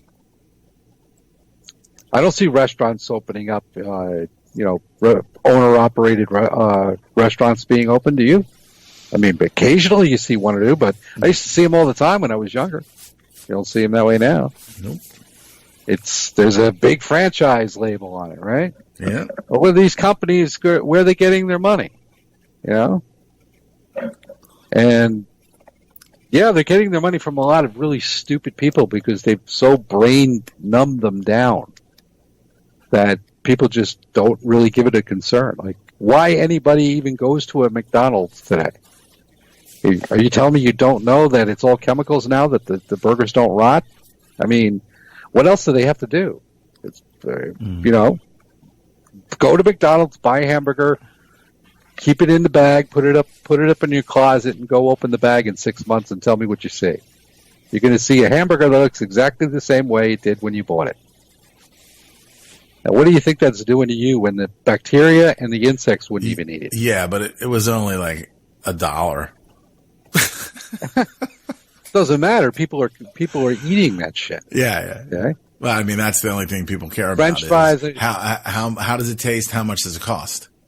And if you think like, well, maybe it's not accurate. All right, go to your grocery store. Go buy fresh bread. All right, if you can find like a bakery with organic bread, organic potatoes, whatever. Mm-hmm. Make yourself a hamburger and French fries. You cook it up, put it in a bag like they do with McDonald's, and put that next to the bag of McDonald's food. Put it in your closet for 3 months. All right? Then you open the bag and tell me what you see in the bag that you, with the food you cooked, that you prepared yourself, and the McDonald's food. See, one looks like the same way it did the day you bought it. It's just hard. Mm-hmm. The other one is covered with mold. It's black. It's wilted. It's just... Okay? Mm-hmm. So it's like, why are you putting that shit in your body? What do you think that's doing to you? It's a delivery system for chemicals that you were not designed to ingest. Yeah. And that is flowing through you. Is this the reason why people are so stupid? Oh, well, one of them. Could be. One of them. Yeah, I know I go by McDonald's by me, and there's people there every day, lines of cars. They're loving it. I'm sure they're open even today, and you go by there, and there'll be cars at the drive-thru. Even on Christmas Day. Well, I mean, it's still cheap, and they can make it. The taste. Well, it all is just artificial taste, right? It's all chemicals. It's a chemistry lab. I think people are getting to the point now where you see a lot of people go to, like, you always see a lot of people at the Chipotle.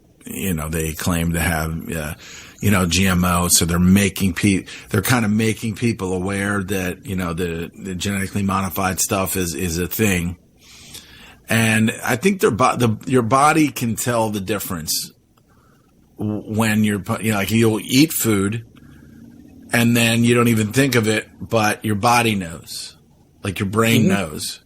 And then if you go to a place like Chipotle or you eat a higher quality of food, which the media will tell you is no different than McDonald's,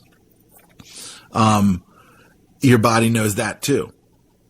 So you start doing these things. You start doing these things because your body knows best. You're just the way you feel, things like that. And then and eventually, I bet you there's a portion of society out there that'll be like, yeah, I used to eat at McDonald's, but now I just eat at like Chipotle, or they'll go to like Chick-fil-A, which I'm pretty sure isn't without its particulars, but they're just as bad. Don't kid yourself. Just because they claim to be, the guy who runs the company is a Christian. He doesn't open on Sundays. Right. Yeah. Okay.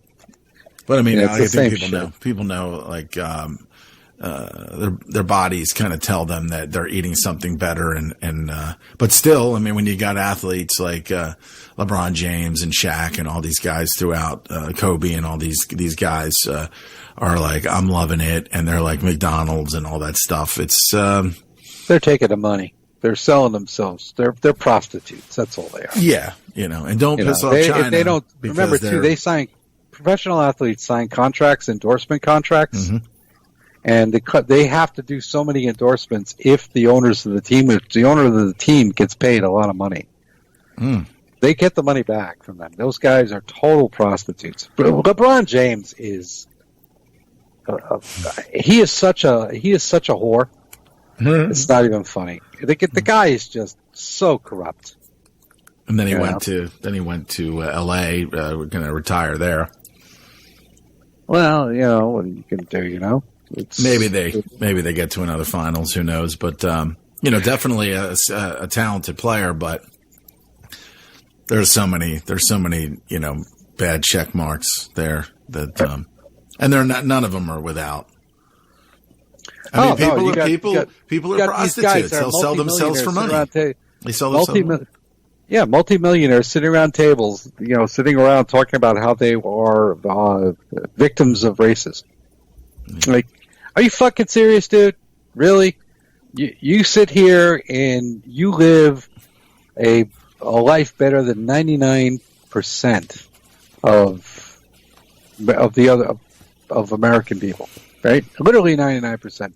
You're in a 1% class, all right? And you're actually going to sit here and you're going to tell that you are a victim of racism. Well, yeah. I mean, No, you're not. They definitely will. The system, a system like this, will take people, just like they do with the LGBTQ and all that other. They will make them. They will manipulate them. And make no mistake, they're definitely manipulating the black people. They make tons of fucking money off of the game of basketball. Mm-hmm. And they will bring these athletes in, and they will develop them, and and then they will make them into superstars. Sometimes they're better than sometimes they're Michael Jordans, sometimes they're LeBron James. Mm-hmm. But they need to understand as well that. Because, that they have an incredible amount of power, too, once they get in there. Because if they don't realize that they're being used to enslave other people, then they're just as much as shit as the most fucking scumbag white guy out there or whatever. You know what I mean? Right. So... Well, that's precisely it. He's showing himself to be a vile excuse for a human being. Mm-hmm. Because, in reality, he should be talking about how this is, if he was honest, he'd be saying, nowhere else in the world would I be able to live a life like this. But I don't know. He is treated as royalty wherever he goes. Yeah. Right? He's been that way for literally his entire life. Because he plays basketball. If he wasn't a basketball player, he would be just another black guy. Yeah, well, so what? If Larry Bird didn't play basketball, he'd just be another white guy. That's right. So he would be like, so he's going to sit there and say that he's a victim of racism? Really? Sorry. It doesn't jive. Well, and again, if they don't play the card, then they're going to be seen as possible sellouts of their own race. So there's always that. the one thing you notice, like last season, remember he made that comment about Jew money, and he had to sit out a few weeks, and they claimed like an injury and stuff like that to make it go away. I don't remember that. You have to send. Yeah. He said he's got to get that Jew money, right? And so. Well, they'll say a lot of things behind closed doors, and then he knows he's not stupid. They put him on. They gave him that HBO show where he sits in a barbershop and they all sit around with other black guys and Jon Stewart talking about the social problems of the world, as if these movie stars and professional athletes are going to solve all or in any way can relate to any suffering going on in the world today. They could solve a lot by just coming clean and saying whatever. Mm-hmm. I mean, and they'll sit around and talk about talking with Jon Stewart. Who's Jon Stewart? Is Jon Stewart, and his real name is Leibowitz, and his father was a member of the New York Stock Exchange. one of the ranking members of the New York Stock Exchange. He's one of the richest men. Yeah. Okay, that's why he got his. Right. It's all just like he's just a front man. Like, oh, what are we going to do with this kid? He doesn't really have the acumen to work on Wall Street. Let's make him a comedian. I can't balance my checkbook. We'll put him on Comedy Central. Right. Now we'll give him a show, and we'll make him a movie star and all this stuff. Like, really? Seriously? And so they gave him a shtick, and, you practice something long enough, you get pretty good at it. I mean, he the appearance of being good at it. Within the last 3 or 4 months, he did that thing where he went to Congress and was saying, "Where's all the money for these 9/11 guys?" Most of them people didn't show up. Most of the scumbag politicians didn't show up. Mm-hmm. And then when they were interviewing him afterwards, he said, "Yeah, we're going to do more with this." And he said, and after that, we're going to start talking about the burn pits. Which is another big thing that it brought to the surface, but not obviously it won't be by the state-run media. By the state-run media, the burn pits won't be talked about. Ask yourself the question now, Jon Stewart. Why is Jon Stewart talking about this? I wonder. You think he really has any concern over the guys? The people I think he does. I know people. I have a friend of mine that I went to high school with who was in construction, and he worked in the World Trade Center cleanup. And he got MS. His father died. He's very, very, very, very bad way. Wow. Okay. Mm-hmm. And that's because of all the stuff that he was doing there. It's like, okay, somebody finally doing it, but do you think he did this on his own? It's like, no. We need to have somebody out there doing it. But let's let Jon Stewart do it. Jon Stewart, who the fuck is he? I mean, really, seriously, the guy on Comedy Central? No, Jon Stewart. If he's not doing this and seriously trying to help these people, then fuck him. But if he is, he's doing it for public relations. He's not doing it because he gives a shit about any of those guys. You really think he cares about them? Come on. I want to think that he does, but no. There's only a little bit of humanity left in me, please. He has to make it look good because the amount of negative stuff that's going on with all the Leibowitzes and the Steins and everything going on out there is just, it's growing and growing and growing, and it's fomenting under the surface. So they have to we need somebody that could go forward who's got the street creds to do it. Well, none of the guys at he's an entertainer, so he's the jackal of the group, right? And so, all right, put him out there. He's a recognized face. He's retired now, so let him have this kind of cause. It'll make us look good. We could always say, well, we don't hate the Goyim. Look at Jon Stewart. Look at John Leibowitz.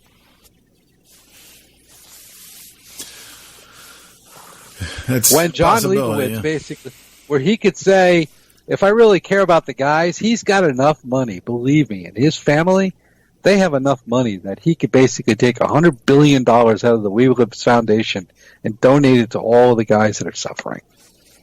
And why is he going to the government to do it? Because they're going to monetize it. He represents a banker. Okay, his father sits on his father did before he died. I don't think his father's alive anymore. Which means that he sits on the board of the New York Stock Exchange. Well, I think his brother, probably the whole family is involved. It's a whole family. I heard his brother, but then it probably goes way back to his dad.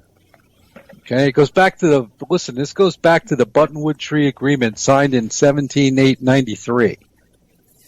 All right, that this was a group of men who would trade stocks and bonds and use the public's money, and they were never allowed to screw each other. It's a club. These guys are trillionaires, all right? And he represents one of the most wealthy, powerful families, the ones where we talk about the oligarchs. He is an oligarch. So he's up there talking to Congress. He's basically saying, you guys are going to pay these people money. You're going to go through our family banks to do it. Okay, go through the bonds, boom, boom, boom, and we're all going to get paid. That's all That's it. He doesn't give two shits about, Goyim out there. If Goyims are out there sucking up like asbestos dust and dying in 10 years, he's laughing about it. No! That's all.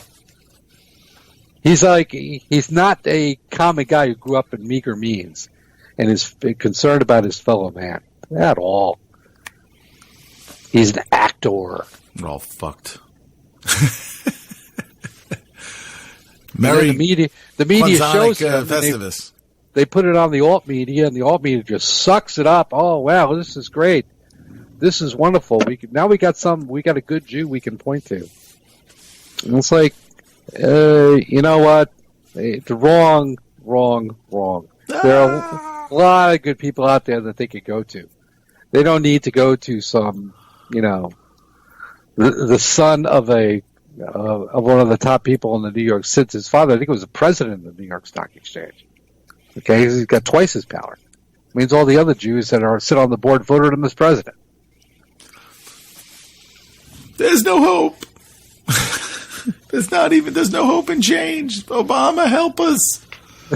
Right. Tom Cruise, help us. Tom Cruise, Mission Impossible, please. He can go to one of the banks. He could go to Goldman Sachs and say, "You guys going to cough up $1 billion to help these guys out?" Do you think they would even be concerned about $1 billion? Yeah, okay. What do we get out of it? Well, we're gonna make you look good. You're not going to be the killer squid anymore. We're going to make you out to be a real altruistic organization. Now they're so brazen that they don't even want to part with their perception of being non-vampires, non-octopus, or killer squids.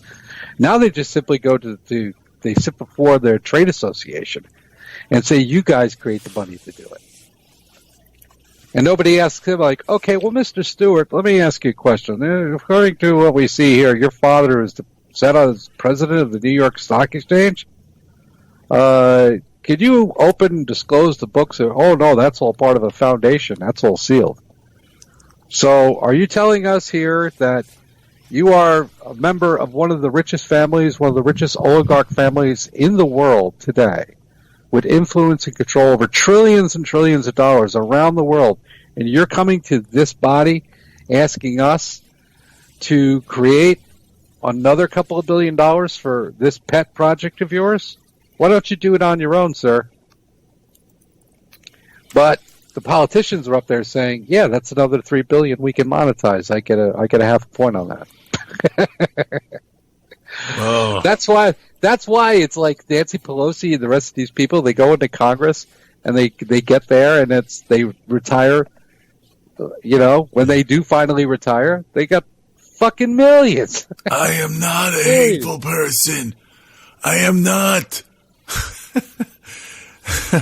You ask most people and say, "Did that come from illegal grafts and stuff like that?" Some of it did, but a small part of it. They don't have to do that now, because now they're in line as the brokers.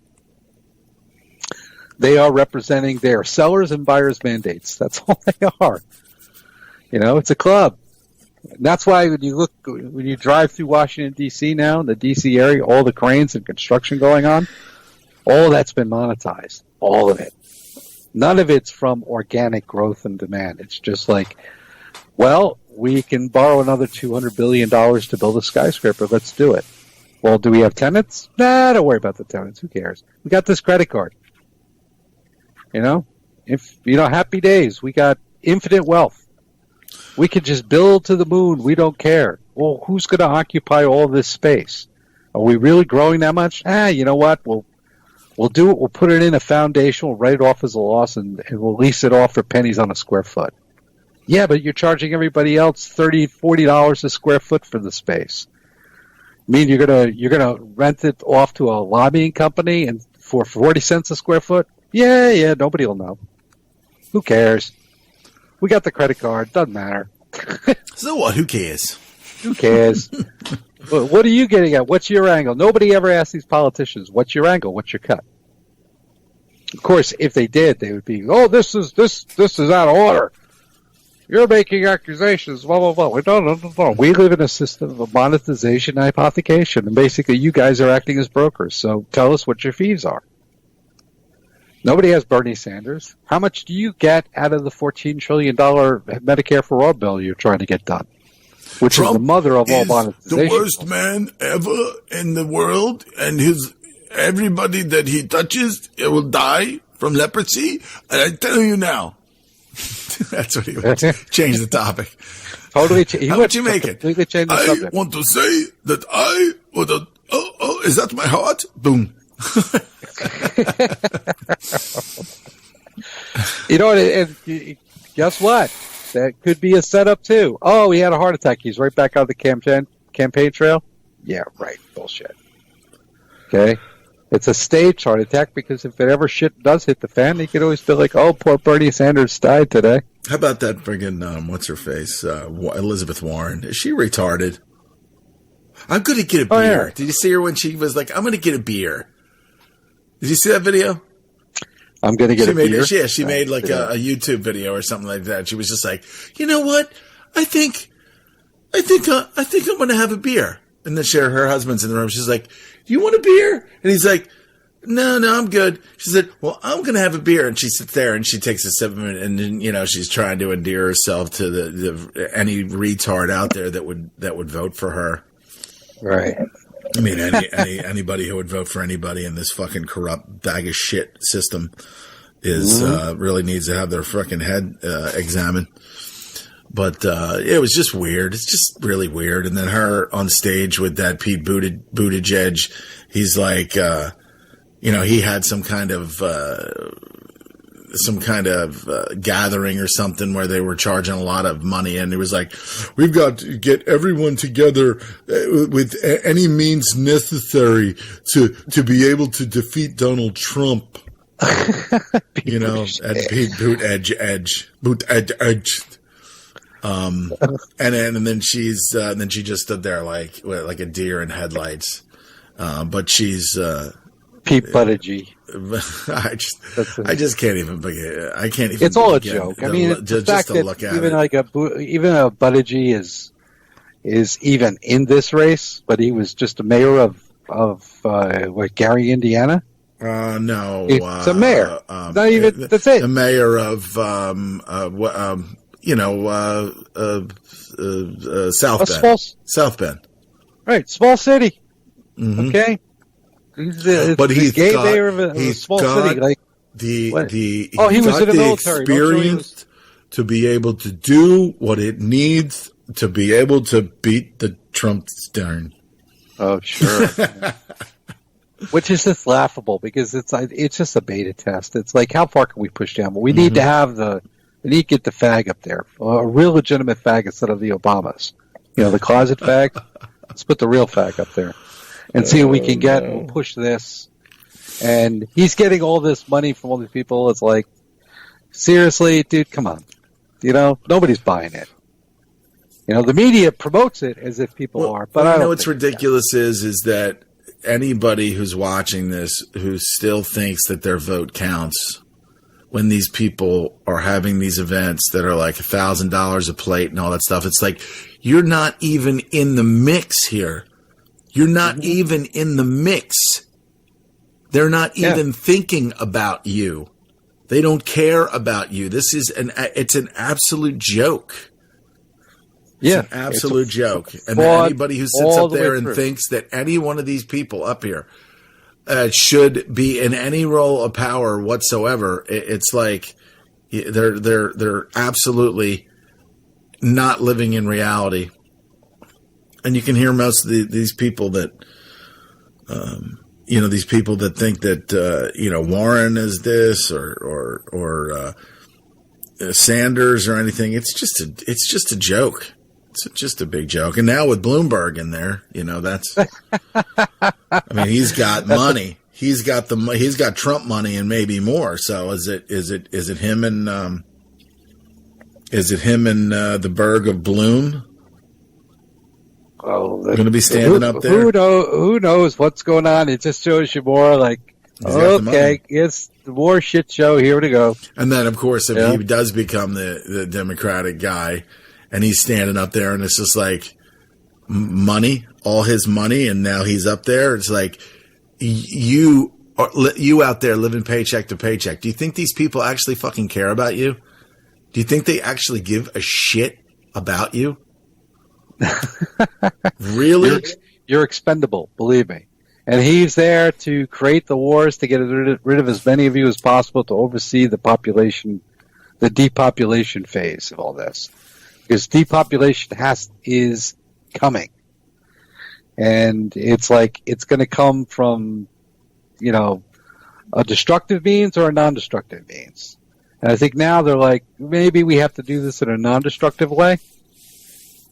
But they got to thin the herd because they're looking at it themselves and going, there's nothing you could do with these people. What are you going to do with them? It's not even feasible to have this. That's right. I guess if you are, one of their, part of their group, it's just like you look at the communist revolution in Russia. They use people until they achieve power, and then they wipe out all the people that support them, brought them in, because they're like, you just use. You know what? Once you figure it out that you've been fucked, you're going to rise against me, so we might as well kill you. And they're doing it's wash, rinse, repeat. That's what they do with the veterans. That's why the veterans are homeless and everything. They're not giving people that they've trained killers. They're not gonna give a shit about the trained killers. There's also a lot of veterans out there, and I do not buy into the military thing. Okay, but I understand, and I know guys that have. Right. I'm friends with quite a few of them, and believe me, there is an underculture that they're already warning these people. Like, look, don't try it. If you think that you're gonna rise up against, you got 3 million, trained killers out there. They're going to take out, snipers will take out all your planes. You'll never get your birds off the ground. If you can't take the high ground and control the skies, then you stand no chance. And they're all communicating and talking to each other through ham radio.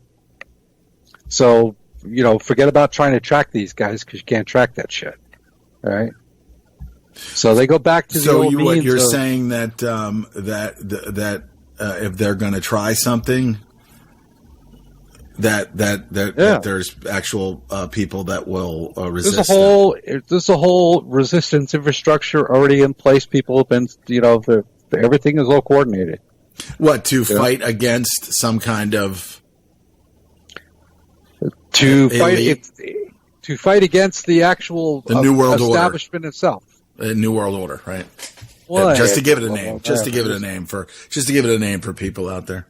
There's people that are basically going to try a coup within the United States to take away people's, to basically bring about this authoritarian system. Right. It's like the line's been drawn in the sand, and the warning shots have already been fired. Like, we'll take you out. It doesn't matter. I mean, you trained all these guys to go over and fight wars. What do you think they're doing? Well, they're still practicing. Yeah. You only need 3 snipers around a military base to take out all the planes. You don't have to kill anybody. Just with a 50 millimeter round, put it through an engine. That plane ain't flying. That bird's on the ground. Holistic system of systems. I will MK Ultra ya. Put the MK scope on ya. If the MK hits you, it's guaranteed to open ya. The 57 millimeter Mark 110. 220 rounds a minute, try to stop them. Don't put that on your wish list, that's retarded babble. Protesters make the hit list soon as they start to rabble. They are nothing but fishes in the barrel. It doesn't have to be Christmas for a carol. Some decorate with ornamental decorum. Some perform Shakana on Hanukkah and Purim. That's where my job come in. I am a blessing to the mercenary for the corporation selling weapons to them. Any potential competitor step into them. I'm authorized to knock them out and stick a GPS into them. They want to sell uranium to Iran that's enriched. That's a bitch. Now we gotta teach a lesson to them.